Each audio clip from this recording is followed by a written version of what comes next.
So there's a bunch of new 50 series cards, Valve's putting SteamOS everywhere, and Nvidia decided to be a benevolent god. Let's get into the hot news, everybody. I'm your Brett host. We're gonna be going over the hottest tech news I can find on the internet while you enjoy your breakfast this Wednesday, January 8th, 2025. We're still in Vegas for CES. We got to explore a whole lot of stuff. I just want to remind you that we do still have our PC giveaway going on over on our Twitch channel, twitch.tv/UFD Tech, if you want to join us over there. But I do definitely want to join the ranks of RTX 50 series owners, if not purely for the fact that the RTX 5090 is SFF ready, at least according to Nvidia's SFF certifications. It meets the criteria. It's the only 5090 on the list, and essentially all 50 series Founders Editions are now on the small form factor ready graphics card list because they are less than 2.5 slots and they are within 304 millimeters of length. So the 2-slot RTX 5090 continues to be a wonder. We're going to discuss a little bit later in Hot News a little bit about how they achieved the 2-slot. They did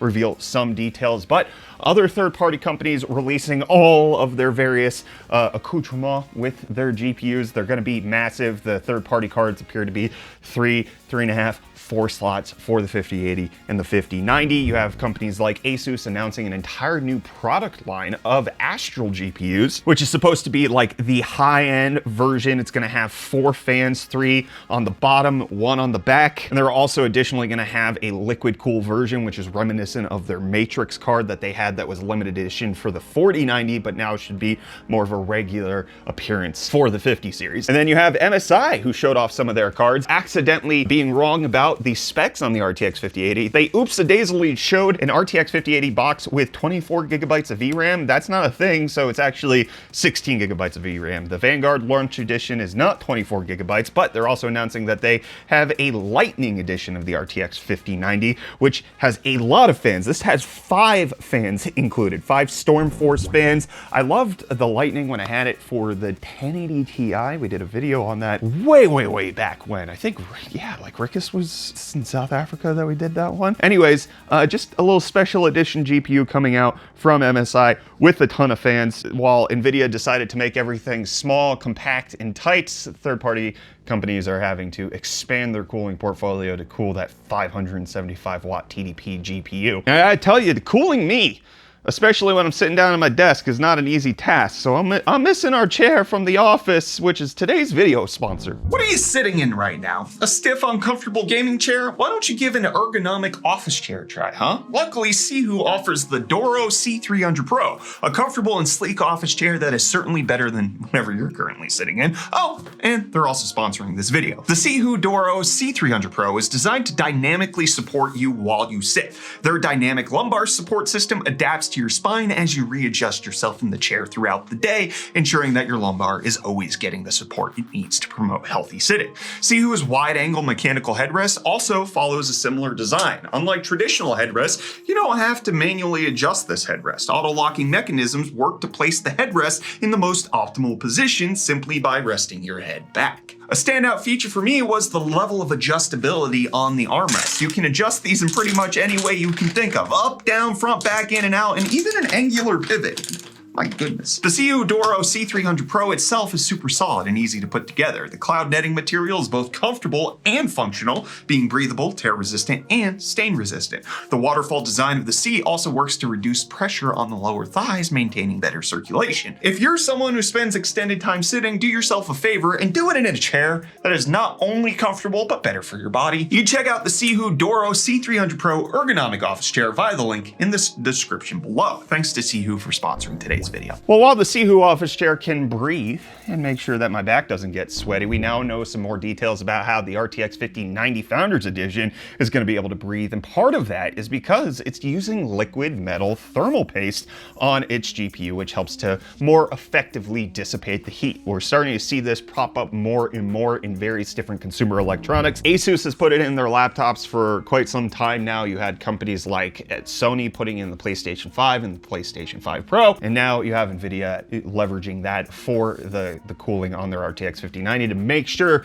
that the GPU is actually transferring as much heat as it possibly can to its cooling solution. That doesn't mean in and of itself that the cooling capacity of the heat pipes and the fans can tolerate 575 watts. It just means that it allows those heat pipes to work as best as they possibly can with that GPU die. And we find out more about the RTX 5090D and the GPU die that's going to be going on with that. This is the Chinese exclusive card that Nvidia is obligated to make for the Chinese market. Because of US trade restrictions, they can't sell the fastest card to China, so it has to be cut down. The D stands for Dragon, so this likely means that it's gonna be released before the Year of the Snake, which is taking place at the end of this month. But for gamers, it should mean that they experience absolutely no performance difference whatsoever. It comes in at the same CUDA core speed as well as the same base and boost clock speed, and the only difference that Nvidia is showing in their spec sheet for the 5090D is that it is going to have roughly 1/3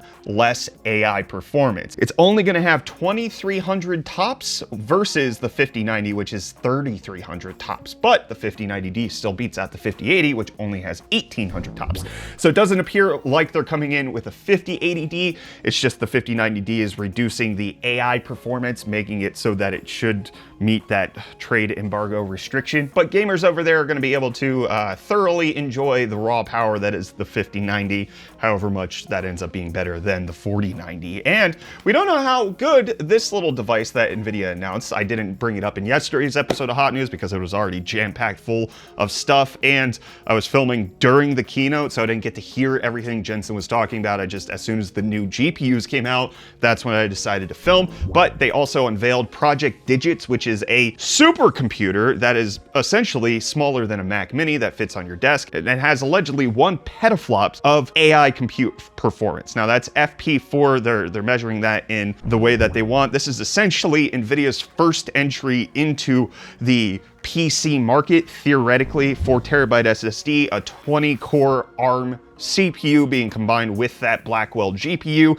They're calling it the GB10 super chip, and it's just going to be a tiny little desk-mounted computer that will allow you to more effectively run local AI at your desk. It's going to cost $3,000. They're saying that it's for AI researchers, data scientists, and students, not necessarily for gamers. Probably wouldn't be for them at all. But $3,000 what you're going to have to pay to get Nvidia's first PC. Hopefully Reece can save you $3,000 over the course of the year with his deals. Yo, welcome back to UFD Deals, bringing the hottest tech deals out on the internet. Thankfully, I'm a lot more live today, and it's actually cool out, which thematically works very well because a lot of today's deals focus on keeping things cool. Like first up, we have the ID Cooling SE214XT. This ARGB CPU air cooler is available in white for only $16.19. But then next, we have something back on sale, which is the Corsair iCUE SP120 RGB triple fan kit, which you can pick up for only $31.99, making it $48 off. I know a bunch of you picked this up last time and sent me some really cool photos, so if you missed it last time, you can grab this, and if you need more, hey. And then lastly, today we're finishing on a combo deal with the Zalman Z3 Iceberg ATX mid-tower case, which comes included with a 10X Optima 2 CPU air cooler and a Gigamax 600 watt 80 plus bronze power supply, which you can pick up all for only $99.99, making it $49.98 off. Budget builders stay winning. And with that, the deals are done. You can find these and more linked in the video description down below. But until next time, I'm gonna hand you off back to Brett for the rest of your hot news. Cheers. Well, Reece, we finally got the deal with what's going on with SteamOS. Valve coming in partnership with Lenovo to announce that, yes, the Legion Go S is going to have both a Windows version as well as a SteamOS version. Lenovo also announcing that they're going to have a Legion Go 2 prototype with OLED, but I want to focus more on the partnership that Valve announced with Lenovo. PC World, Adam Murray had a great interview with one of the Valve engineers discussing all of the details on the plans for SteamOS moving forward, the partnership with Lenovo, what they're going to be looking at, and this by no means degrades the plans to release a Steam Deck 2. They say that's still top priority. They say that this shouldn't slow down updates, but everything should be fully supported on this secondary Lenovo device, and that this first third-party handheld to run SteamOS is purely out of just convenience of Lenovo being a willing partner, having hardware that's launching at a time that was convenient for Valve in order to make this. So we're expecting that SteamOS should expand. An OS beta should be happening sometime in April or May of this year. The Legion Go S is also going to be launching around that time frame. So both getting it on the gaming handheld, but potentially allowing you, a gamer, to install it on various different devices. This is the future that I wanted. I love to see that this is developing SteamOS in more places, on more devices. I think it's the best handheld solution for PC gaming at the current moment, and I'm glad companies like Lenovo are picking it up and Valve is supporting it so heavily. And speaking of software support, Nvidia came out with a big announcement, not about GPUs, but rather their cloud gaming. They announced that they're expanding where GeForce Now is going to be playable. Big one is the Steam Deck. It's going to allow for that, which is great news for anyone who wants to play more demanding games on the go. But on top of that, they announced that they're going to have native support for things like the Meta Quest, as well as the Apple Vision Pro. So Nvidia just kind of giving cloud gaming to a lot of different platforms, kind of trying to match what Microsoft has done with their Xbox cloud gaming. But GeForce Now is available in a lot of countries. It's even available in South Africa. It's coming soon to India as well as Thailand with various different service providers. And I like this because it provides extra options to the gamer. You don't always have access to a high-end gaming PC while you're out and about, and GeForce Now allows you to play your own game library while you're traveling or you're using a computer that potentially can't handle it. But speaking of not being able to handle things, let's talk about what Nvidia decided to do with DLSS and their upscaling technology that they didn't really focus on during the keynote yesterday. So a lot of details came out after the fact with slideshows and presentations and just kind of conversating with the tech press about what Nvidia is choosing to do with the RTX 50 series. So obviously Jensen showed off on stage that the 5070 is equal to the 4090 at $549 without disclosing how that's even possible, but it's likely due to the use of DLSS 4 and the fact that it actually can generate 2 extra frames on top of the current frame generation that is currently available. So Nvidia is calling it multi-frame generation. So for every 4 frames you're rendering in a game, 1 of them is real, and then 3 of them are being neural rendered by the tensor cores that is on the GPU. With Nvidia saying that it can render up to 8 times higher performance in games like Cyberpunk 2077. Now, obviously there's the discussion of fake frames and is this good enough, etc. But there have been some technical deep dives that I want to talk about in a second, because you would think if they're generating extra frames, this is going to increase the latency by quite a bit, especially because one of the main criticisms that I've had, as well as other gamers have had with the frame generation, is that yes, technically your frame rate is higher. That comes at a cost of the game being less responsive. Even if the frame rate's higher, it actually plays nicer with some games if you turn frame generation off. But Nvidia is addressing this with a lot of different upscalings that they're doing to their DLSS protocol. So they're using different transforming technologies with the neural rendering, and they're backporting a lot of this to previous generation of cards. So if you're on the 20 series, 30 series, or even 40 series, you will be able to take advantage of some of these extra features of DLSS 4. So the deep learning anti-aliasing is going to be available on all RTX versions of graphics cards. The DLSS super resolution that actually uses a new transformation technology and actually gives you higher frame rate, but also does it at higher quality. I think they said somewhere between 20 and 30% better frame rate and just higher quality in general. That's also being backported to the RTX 20 series. And DLSS ray reconstruction, which was at first introduced, I believe, in DLSS 3.5. It just makes it so ray tracing comes at less of a performance hit and you get better reconstruction of the ray tracing in the games. That is also coming to the 20 series and up. Frame generation is still going to be exclusive to the 40 series and the 50 series because of the optical flow accelerators, but the multi-frame generation is going to be exclusive to the RTX 50 series. And that's likely how we're getting 5070 equals 4090, because it's utilizing multi-frame generation, whereas the RTX 40 series can only utilize a single frame generation. But Digital Foundry actually already has a hands-on, not a super deep dive on how all of this works, but we have this linked in the description below. But they did get to do some generic tests. They weren't allowed to disclose frame rates, but what they were allowed to disclose is frame time consistency. So we actually don't know what the frame times are, but you can see the green line here is actually the multi-generation of 4 frames, and the blue line is the multi-generation of 2 frames. And the frame time consistency on both is actually fairly flat. So it's not introducing any instability to the frame rate. And then they also evaluated not the frame time latency, but the general latency of using these extra frames. And what they found was that yes, using the extra frames in multi-frame of DLSS 4 on the 50 series introduces more latency, but it's not as much as you would expect. It appears that a lot of the latency that happens with frame generation happens at the very beginning of the pipeline. So over a 2.5-minute Cyberpunk 2077 demo, they found that the 40 series capable 2x frame generation only had an average latency of 50.97 milliseconds. Bumping that up to 1 extra frame generated at 3x was roughly a 10% increase to 55.5 milliseconds, but then to add in an additional 4th frame only introduced another 2 milliseconds of average latency, 1.8 milliseconds to be specific. So to technically double the amount of frames generated, you're only increasing the total latency by roughly 12%. And as they showed, that 12% latency hit is coming at a 91% frame increase with the new DLSS setup. So this appears to be a very intriguing thing that Nvidia is doing. Obviously, there's a conversation to be had, and I'm sure you guys are going to have that down below in the comments, about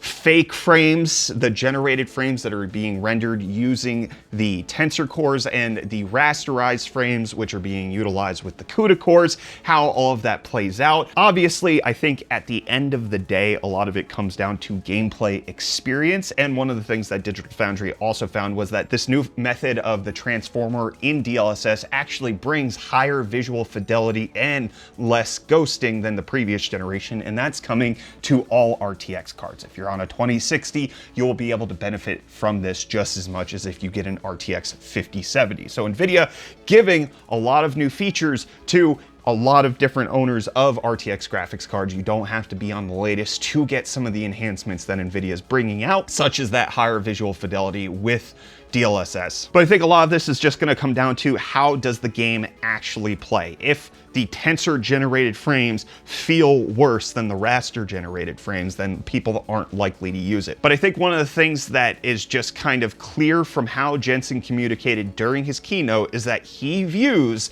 tensor generated frames as being equal to raster generated frames, which is why they can put up a slide that says 5070 equals 4090 at $549, because in his mind and in his communication, they are one for one. They are the exact same thing. Maybe RTX 50 series is finally the generation when turning on ray tracing doesn't come at such a performance hit. It only drops your FPS by, I don't want to make any assumptions, but I think if it's 10% or less, that's when you can acceptably turn on ray tracing, as long as it still keeps you over that 60 FPS at the resolution you're trying to target. If you only lose 10% to get higher visual fidelity and realistic lighting, I think that could potentially be worth it, and it seems like that's really what they're going with the 50 series. I'm curious what you think of all this. DLSS 4 features being backported to the RTX 20 series and 30 series and 40 series. Let me know all of that down below in the comments while I see what you say in yesterday's episode of Hot News.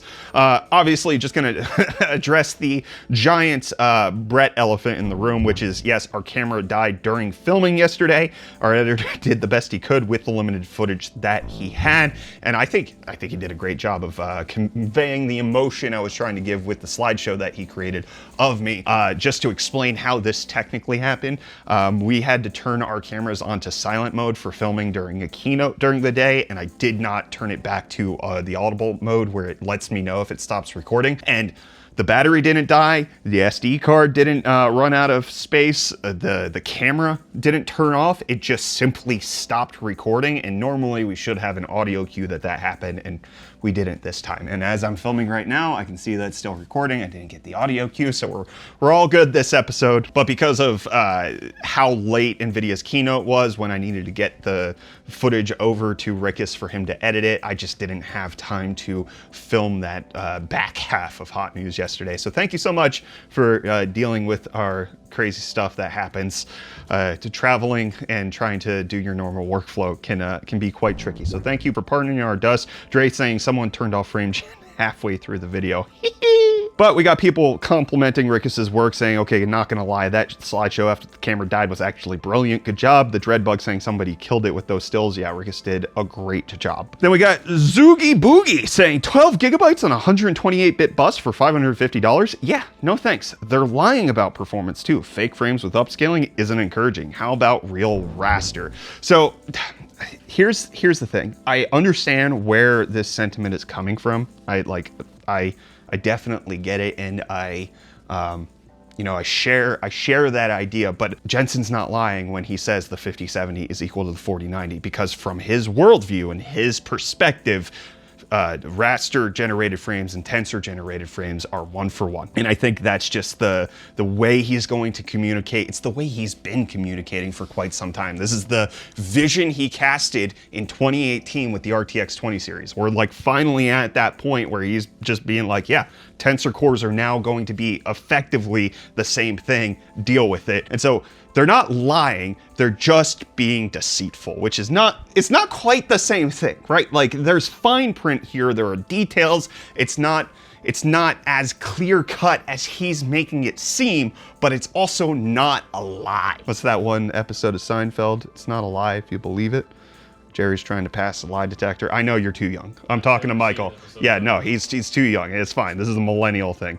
It's not a lie if you believe it. And then Everrope saying some info online suggests the 5090 Founders Edition is in fact 2.5 slots. It's wrong. That's like physically in Jensen's hand, clearly 2 slots. Plenty of pictures, Jacob Freeman over at Nvidia showing that it is a 2-slot card in systems, and all of Nvidia, it's a 2-slot card. It's not 2.5. The Founders Edition is a 2-slot card. I did get to see that the 5090 and the 5080 are indeed longer than the 5070. So there is no 5070 Ti Founders Edition. There is a 5070 Founders Edition. They're all 2 slots, but the 5070 is a little bit shrunken down. And then Destroyer saying slap of reality. In terms of raw performance, the 5090 is only roughly a 30% increase over the 4090, allegedly. I've been seeing this 30 to 40% being repeated online in multiple places, and I just want to kind of discuss that because I think the source for that is coming from Nvidia's own website, and specifically it's coming from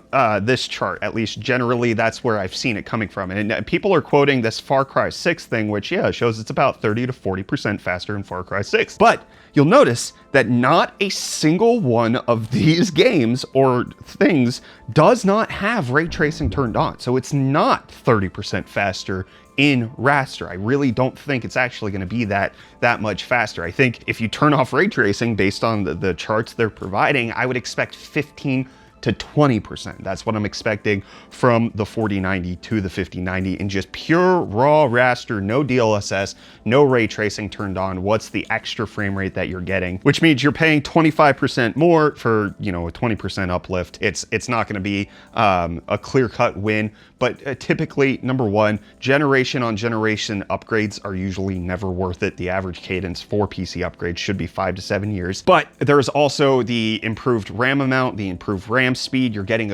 almost double the amount of memory bandwidth. You're getting 33% more memory. So there are other advantages that are coming with the 5090 that aren't just pure rasterization. And I think that's kind of what Nvidia is charging for. They're trying to make sure that gamers aren't targeting the 5090. This is going to be for the people with an obscene amount of disposable income or professionals who need it for LLMs or content creation or various different productivity apps that can leverage that 1.8 terabytes per second of memory bandwidth, the people that can utilize the 32 gigabytes of VRAM, the people that can utilize all of this extra tensor core processing that these GPUs can do. There's a lot more advantages to the 5090 outside of gaming, and that's kind of where the Titan always was. It was that prosumer card, and that's kind of where the 5090 is now living. But also, like, I wanna address at least one sentiment that I'm also seeing. Kind of talked about this with various content creators last night after the keynote. Like this idea that only a 30% increase,